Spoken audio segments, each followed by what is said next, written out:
Okay, I'm going to use Qodem to connect to my BBS by right-clicking the Windows EXE file, selecting Properties, Permissions, make it executable, click OK, then right-click the EXE again, open with Q for Wine, then I'm going to give it a virtual desktop, 1024 by 768, OK.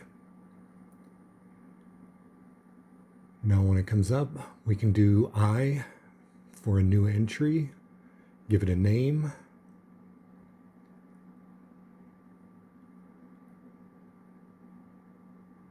the IP address, the port I'm using is 2323, I'm going to be connecting by Telnet, so hit F2 for the drop-down menu, skip down to emulation, F2, choose ANSI, then we can save, then hit enter to start the connection to the BBS. And we've successfully connected to Mystic BBS. That's all there is to it. Thanks for watching.